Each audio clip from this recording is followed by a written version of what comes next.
l'invité de la matinale. KTO Radio. Direction la Côte d'Ivoire ce matin, pays de 29 millions d'habitants, dont 17% de catholiques. Des élections présidentielles ont lieu dans un peu moins de 3 semaines, le 25 octobre prochain, dans un climat de tension que dénoncent les responsables catholiques. Notre invité ce matin est le secrétaire exécutif national de la Commission épiscopale Justice, Paix et Environnement en Côte d'Ivoire, le père Éric Norbert Abécan. Bonjour. Bonjour. Merci d'être avec nous, Père. Dans une lettre pastorale publiée cet été, la Conférence des évêques catholiques de Côte d'Ivoire a invité les acteurs politiques à une élection présidentielle, je cite, juste, transparente, inclusive et apaisée. Cet appel a-t-il été entendu pour l'instant ? Voilà. Alors, ce que les évêques déplorent, une ambiance sociopolitique un peu délétère. Et cette ambiance est naturellement source de peur, de tension, d'incertitude. Donc, ils sont préoccupés par les propos injurieux, un peu grossiers sur les réseaux sociaux, dans les débats publics. Ils ont donc adressé une lettre. Et en voyant cette situation, il faudrait que les élections se passent, que ça soit inclusif, que ce soit dans la transparence, dans la vérité et une ouverture de la compétition électorale. Voilà un peu succinctement le message de l'archevêque catholique de Côte d'Ivoire. Et aux côtés d'autres confessions religieuses du pays, l'Église catholique a de nouveau rappelé la semaine dernière, je crois, la nécessité de la stabilité et de la paix. Pourquoi unir vos voix entre différents chefs religieux ? Voilà. Alors, c'était où les guides religieux, chrétiens, musulmans, ont, à la suite de la lettre pastorale des évêques, lancé un autre appel à la classe politique, effectivement, euh, parce que leur souhait, c'est que les élections à venir, l'élection présidentielle, se fassent vraiment dans la transparence. Que ça soit dans la vérité et la justice. Alors, ils ont invité, mm, les guides religieux ont invité à une ouverture de la compétition électorale, la révision rigoureuse, par exemple, du fichier électoral, et ouvrir aussi un dialogue national, sincère, pour bâtir une certaine confiance. On a vu à travers les responsables politiques, la confiance est morte. Donc, je souhaite une élection vraiment réussie, euh, qui pourrait consolider la nation, qui pourrait préserver la paix.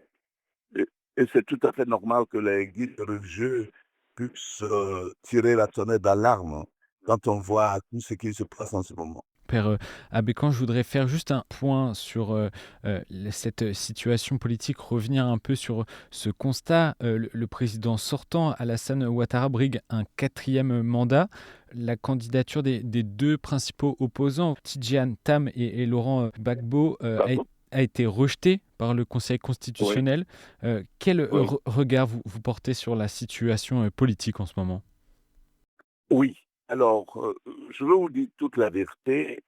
Euh, Dès le début, hein, quand le président Alassane, il n'était pas encore président, quand le président Gbagbo a exclu, et on a exclu le président Alassane, l'Église est intervenue. Moi, je suis intervenu comme secrétaire au niveau de la commission justice et paix, et que l'exclusion, c'est une bombe à retardement.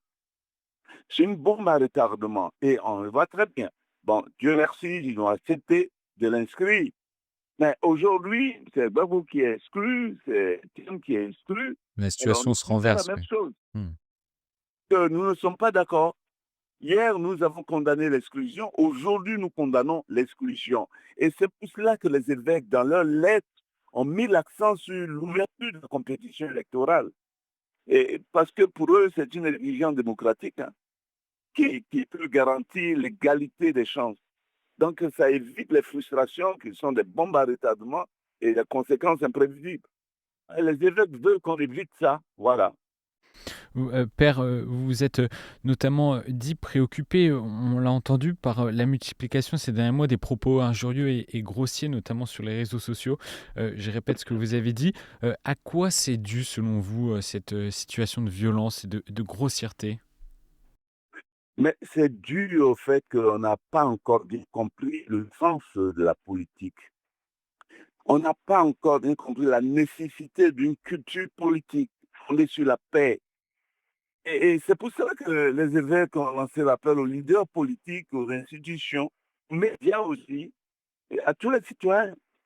Depuis 1990, hein, nous avons vu que les élections politiques, depuis cette année-là, 1990, la cohésion sociale est mise en mal. Il y a des suspicions. Et c'est pour éviter tout cela qu'il y a eu cette réaction des guides religieux, d'abord des évêques et des archevêques, et ensuite maintenant des guides religieux, parce que de la politique qui va dans le sens de la cohésion sociale, qui va dans le sens de paix, qui va dans le sens du bien commun. Voilà. Il faudrait que les gens comprennent cela. Euh, Ça va peut-être mettre du temps, mais il faudrait y aller. Mais vous le dites, père, Abécan, c'est depuis 1990 qu'à chaque élection, il y a un climat, il y a un climat de tension et cette, forme de violence qu'aujourd'hui on retrouve sur les réseaux, ça n'a pas évolué. Comment est-ce qu'on peut espérer que ça puisse évoluer? Moi, j'ai beaucoup d'espoir. Nous sommes en lien avec tout ce que l'Église vit en ce moment, le pèlerin d'espérance. Euh, c'est cette volonté de construire une société et un climat de confiance. Il le faut parce que la confiance est comme morte et il y a des suspicions. Et c'est là que nous devons bâtir.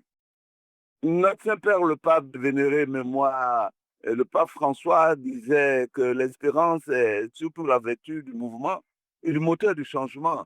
Donc, qu'on n'ait pas peur du changement, qu'on n'ait pas peur du nouveau, et du renouveau. Peut-être c'est ça aussi qui effraie les personnes. Moi, je crois qu'à force de travail et nous, au niveau de justice et paix, nous avons tenu des tables rondes. Nous disons qu'au choc des idées, la lumière apparaît. Et donc, nous avons invité les leaders politiques, les institutions pour une table ronde sur un thème très important. Nous sommes partis de ce thème des paroles de notre hymne national, hein, et le thème qui a été choisi est Côte d'Ivoire, terre de paix et d'espérance. Il y a eu des universités qui sont arrivées et nous pensons que, et tout à l'heure, on parlait avec le cardinal, encore avec mon archevêque, notre souhait, c'est que tous ces messages puissent toucher des terres fertiles.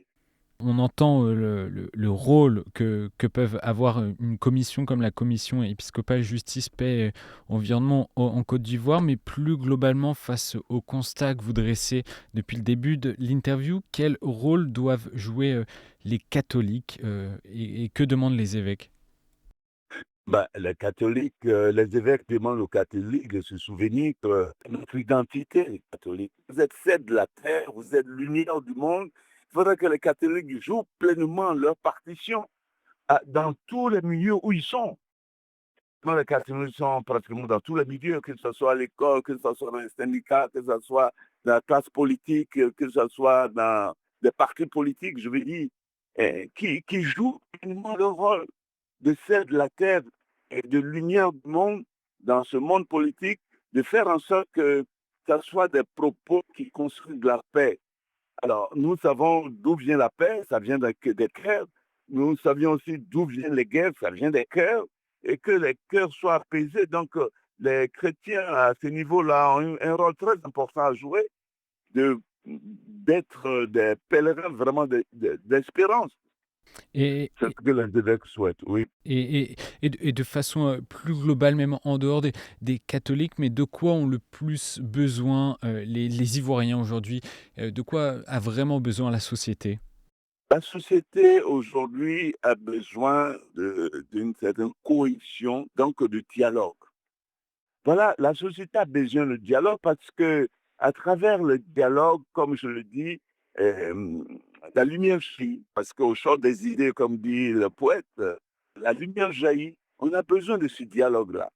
Que les hommes politiques, les religieux, les hommes, les femmes, ceux qui sont étrangers aussi, nous puissions nous asseoir à la même table pour dialoguer, pour voir ce qui ne va pas, vraiment en toute fraternité.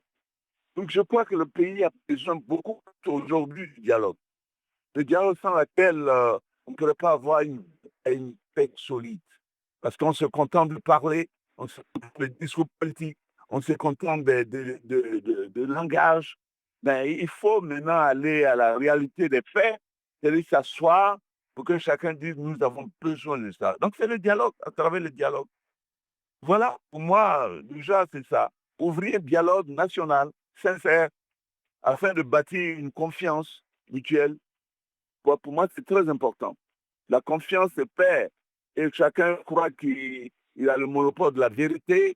On ne veut pas que l'autre en face de vous dise quelque chose. Alors voilà, la Côte d'Ivoire a besoin de ça, hein. Et une dernière question pour conclure cette Oui, interview. Père oui, Abécan, vous avez initié une chaîne de prière jusqu'au scrutin, jusqu'au 25 octobre, je crois. comment même. Quelle Oui, intention de prière pour la Côte d'Ivoire est-ce que vous voudriez confier aux auditeurs de KTO? voilà. Merci pour cette question, hein. J'attendais vraiment cette question. Effectivement, avec la commission, nous avons souhaité initier cette chaîne qui a commencé et qui va, nous, on dit jusqu'au 25, non, qui prend tout le mois d'octobre, qui est le mois du rosaire. Nous sommes des chrétiens, nous croyons, nous avons confiance à la Vierge Marie pour garder les cœurs unis, pour aller à l'essentiel. L'essentiel, c'est quoi? C'est cette paix que nous souhaitons, la paix dans nos cœurs, parce que la guerre vient des cœurs, donc la paix peut venir de cœur, du cœur. Et c'est pour cela que nous avons dit qu'il nous faut changer maintenant le paradigme. Dans la prière, nous reprenons souvent les messages du pape François qui invite à la paix et à dire aux Ivoiriens que qui veut la paix ne peut pas la paix. C'est ce que nous souhaitons. Et cette chaîne de prière va nous inviter à consolider cela. Très bien, merci beaucoup, Père Éric Norbert Abécan. Je rappelle à la tête de la Commission épiscopale Justice, Paix, Environnement en Côte d'Ivoire. Et donc les élections et le scrutin ont lieu le 25 octobre prochain. Merci d'avoir été avec nous ce matin. Merci beaucoup.